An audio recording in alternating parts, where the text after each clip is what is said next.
أعوذ بالله من الشيطان الرجيم. بسم الله الرحمن الرحيم. فإذا مس الإنسان ضر دعانا ثم إذا خولناه نعمة منا قال إنما أوتيته على علم بل هي فتنة ولكن أكثرهم لا يعلمون. صدق اللہ العظیم. اس آیت سے متعلق ضروری باتیں انشاءاللہ ہوں گی. آج اس حوالے سے عرض کرتے ہیں کہ انسان جرائم کی دنیا میں داخل ہوتا ہے تو جرائم کی بڑی خطرناک تاثیر ہے. گناہ دوسرے گناہ کو کھینچتا ہے اپنی طرف. جب انسان ایک غلطی کرتا ہے دوسری غلطی کے لیے حوصلہ پیدا ہو جاتا ہے اور بڑی غلطی آسان ہو جاتی ہے. یہ جو لوگ چوریاں کرتے ہیں تو پہلے مرحلے میں جو بڑے بڑے ڈاکو ہیں پہلے دن یہ اتنے بڑے ڈاکو نہیں ہوتے. پہلے دن چھوٹی سی چوری کرتے ہیں، معمولی سی. اس کے بعد ان کو حوصلہ مل جاتا ہے تو ایک قدم آگے بڑھتے ہیں اور بڑھتے بڑھتے اتنے خطرناک لوگ بن جاتے ہیں کہ ان کا علاج مشکل ہوتا ہے. یہی صورتحال گناہگار ہونے کی ہے. نافرمانی میں انسان کفر تک پہنچتا ہے تو ابتدا چھوٹی غلطی سے ہوتی ہے. چھوٹی چھوٹی غلطیوں کو معمولی سمجھ کر اختیار کرتا ہے، بڑی غلطیاں آسان ہو جاتی ہیں. اور جرائم کی دنیا میں رہنے والا بندہ خدا کی نظر سے گر جاتا ہے. افنجعل المسلمین کالمجرمین. اپنے آپ کو سپرد کرنے والے، اپنے آپ کو حوالے کرنے والے ہم ان لوگوں کی طرح کر دیں گے جو مجرم لوگ ہیں. ایسا ہرگز نہیں ہوگا. ما لکم کیف تحکمون. کیسا فیصلہ کرتے ہو؟ یہ تو عقل اور سوچ کے خلاف فیصلہ ہے کہ قیامت کے دن اللہ کا دربار ہو اور مجرم اور مسلم دونوں ایک برابر کی حیثیت رکھتے ہوں. ایسا نہیں ہوگا. یہ عقل کے خلاف ہے. مجرم کی حیثیت اور ہوگی، مسلم کی حیثیت اور ہوگی. اب جرائم کی بڑی وسیع دنیا ہے. کس کس جرم کا آدمی نام لے، بلکہ جرم کا تو نام لینا بھی نہیں چاہیے. ہمارے تبلیغ والے حضرات کہتے ہیں کہ جرم کو مٹانا ہو تو جرم کا تذکرہ چھوڑ دو. جب جرم کا تذکرہ نہیں ہوگا تو گناہ زندہ نہیں ہوں گے. اور جن چیزوں کو زندہ کرنا ہے ان کا خوب سے خوب تذکرہ کریں. تو انسانی معاشرے میں جرائم کی روک تھام کے لیے سب سے بڑی اور مؤثر چیز نماز ہے. اور یہ قرآن پاک نے گواہی دی ہے، ان الصلاۃ تنہی عن الفحشاء والمنکر.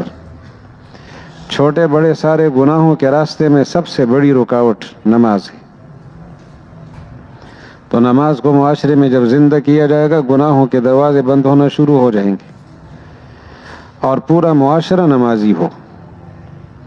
پورا معاشرہ اللہ کے دربار میں حاضری دینے کا جذبہ رکھتا ہو. وہ لطیفہ مشہور ہے کہ ایک جگہ اذان دی کسی نے تو لوگ نماز کے لیے نہیں آئے. جیسے معمول ہوتا ہے اذان ہوتی ہے، لوگ نہیں آتے، اپنے معمول کے مطابق رہتے. ایک بزرگ آئے تھے، اس نے مؤذن سے پوچھا آپ کب سے اذان دے رہے ہیں؟ کہ جی 25 سال تو ہو گئے. تو اذان دینے کے بعد کتنے لوگ آ جاتے ہیں کہ ایک دو بندے آ جاتے ہیں، نماز ہم پڑھ لیتے ہیں اور وہ چلے جاتے ہیں. کبھی وہ بھی نہیں ہوتے، میں اکیلے نماز پڑھتا ہوں. جی آج کے بارے میں کیا تجربہ ہے؟ آج کون سا دن ہے؟ کچھ آئیں گے نہیں آئیں گے؟ جی آج کے بارے میں تو یہ طے ہے کہ آج کوئی نہیں آئے گا. مجھے معمولات لوگوں کے معلوم ہے. اس نماز میں کوئی بھی نہیں آئے گا. اذان میں نے دی ہے، خود نماز پڑھوں گا اور جاؤں گا. تو اس نے کہا یار آپ ایسا کرو دوبارہ اذان دو. اس نے کہا جی کیوں دوبارہ اذان دو؟ کہا جی دوبارہ اذان دینے کی وجہ کیا ہے؟ میں نے بھائی لوگ آئیں گے. کہ جی ایک دفعہ اذان سے نہیں آئے، کہتے دوبارہ دینے سے آ جائیں گے.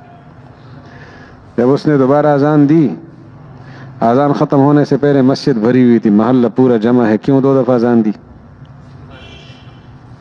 سارا محلہ شور مچاتے ایک اذان 2 دفعہ کیوں دی؟ یہ کیوں بھائی؟ بندے کا گمراہ ہو گیا، پتہ نہیں کیا ہو گیا. تو اس بزرگ نے اس سے کہا کہ آپ ان کو کہہ دو کہ ایک دفعہ اذان دینے سے آپ نہیں آئے نا، اس لیے تو دوبارہ دی ہے کہ شاید آپ نے اذان نہ سنی ہو. مسجد کے اندر کوئی غیر معمولی واقعہ ہو جائے معمول سے ہٹ کر، پھر جمع ہونے کے لیے سب تیار ہوتے ہیں، اپنے کام چھوڑ دیں گے، مسجد میں آ جائیں گے. ابھی تھوڑا بہت ہنگامہ ہم یہاں کر لیں جی، مصنوعی ہنگامہ، تو سارا محلہ اکٹھا ہو جائے گا، سارے لوگ دکانیں چھوڑ دیں گے کہ جی تماشا دیکھنا، کاروبار پر یاد نہیں رہتا۔ اس لیے ہم تماشا دیکھنے کے شوقین لوگ ہیں۔ ڈرامے کے حوالے سے کہ ایک ڈرامہ چل رہا تھا اور اس کے اندر ایک بندہ مصنوعی طور پہ مرا، اس نے اپنے اوپر موت طاری کر دی، جیسے چلتے چلتے اچانک گرا۔ کہتے کتنے لوگ اس ڈرامے کو دیکھ کر بے ہوش ہو گئے کہ واقعی مر گیا، اور واقعی جب ایسے حالات دیکھتے کہتے جی ڈرامے کر رہا ہے۔ اس وجہ اس کی یہ ہے کہ ہم اللہ جل شانہ سے ہمارا تعلق گزارے کا ہے۔ ہم نے اللہ تعالیٰ کو یہ کہہ رکھا ہے کہ آپ ہمارے مسائل حل کریں گے تو اسلام کے ساتھ ہم وابستہ رہیں گے، تھوڑی بہت نیکیاں بھی کریں گے، اور زیادہ آپ نے ہمیں سنبھالنا ہے، ہم تھوڑا بہت سنبھالیں گے آپ کے دین کو۔ حالانکہ معاملہ الٹ ہے، ہونا یہ چاہیے کہ ہم اپنا سب کچھ اللہ کے حوالے کریں۔ اللہ تعالیٰ اگر ہمیں نیا کچھ بھی نہ دے اور مسائل میں رکھے اور مسلسل مصیبتوں میں رکھے، تب بھی اس کا حق ہے، تب بھی ہم اس کا دین نہ چھوڑیں۔ دین کے لیے تو ہم پیدا ہوئے ہیں، مسائل ہوں یا مسائل نہ ہوں، عافیتیں ہوں یا تکلیف ہوں، مشکل اور راحت دونوں حالتوں میں انسان اسلام کے ساتھ وابستہ رہے۔ اور یہ تربیت نبی کریم صلی اللہ علیہ وسلم نے صحابہ کی تو مسلمان ہوتے ہی حالات کا شکار ہو گئے۔ پیغمبر سب سے بڑا، تعلیم اس کی سب سے اونچی، تربیت اس کی سب سے اعلیٰ، اتنی بڑی شخصیت اور اتنی بڑی تعلیم اور اتنی بڑی تربیت، کلمہ پڑھنے والے فوراً مصیبتوں میں گرتے ہیں، اور مصیبت بھی ایسی کہ اس کا علاج نہیں ہے کسی کے پاس۔ حضرت بلال رضی اللہ عنہ آرام سے زندگی گزار رہے تھے، نوکر اور ملازم اور غلام ہے، وہاں اتنی مصیبت نہیں تھی، مسلمان ہو گئے، پیغمبر کا غلام بنتے ہی مسائل شروع ہو گئے، اور مسائل بھی وہ کہ ہم اور آپ اس نون مسائل کو سوچ بھی نہیں سکتے۔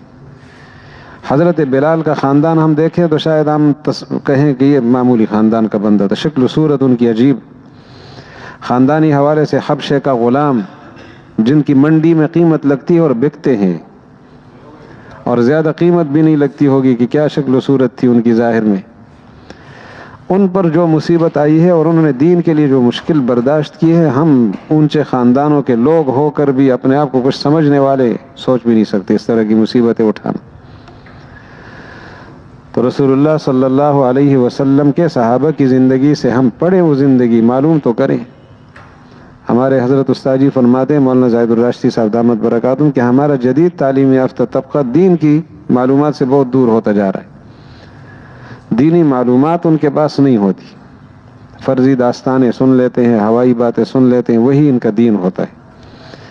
تو بات یہ ہے کہ ہم صحابہ کرام کی زندگی کو پڑھیں، اپنے گھر میں اس زندگی کو اجاگر کریں، اور اس کے لیے آسان سا راستہ ہے، جو ہمارے اعمال کے فضائل ہیں وہ ہمارے گھروں میں پڑھے جائیں۔ تو آدمی تھوڑا سا وقت نکالے، گھروں میں اجتماعی ماحول میں بیٹھے۔ یہ فضائل اعمال ہے نا جی، انقلابی کتاب ہے، قرآن پاک کے بعد یہ ایسی واحد کتاب ہے جو پوری دنیا میں سب سے زیادہ پڑھی جاتی ہے۔ دنیا میں جو کتاب سب سے زیادہ پڑھی جاتی ہے وہ تو قرآن پاک ہے، نماز میں پڑھی جاتی ہے، باہر پڑھی جاتی ہے، تلاوت اس کی جاتی ہے، رمضان غیر رمضان میں اس کی قرآن پاک کی تلاوت تو ہوتی ہے۔ اس کے بعد پھر دوسرے نمبر پہ جو کتاب سب سے زیادہ پڑھی جاتی ہے وہ فضائل اعمال ہے۔ دنیا کا کوئی کونا ایسا نہیں ہوگا جہاں کسی نہ کسی وقت میں اس کو نہ پڑھا جا رہا ہو، کیا انگریزی میں، کیا اردو میں، کیا فارسی میں، کیا پشتو میں، دنیا کی کتنی زبانوں میں اس کے ترجمے ہیں۔ اویغوریہ ایک زبان ہے، اویغور، اس میں اس کا فضائل عمل کا ترجمہ ہم نے دیکھا، جو چین کے کسی علاقے کا ترجمہ ہے۔ تو اللہ جل جلالہ توفیق عطا فرمائے، جب ہم اس کتاب کی تعلیم اپنے گھر میں کریں گے، ہمارے بچوں کو اعمال کی قیمت معلوم ہوگی، نماز کی کیا قیمت ہے اور نماز کے قضا ہونے کا نقصان کتنا ہے۔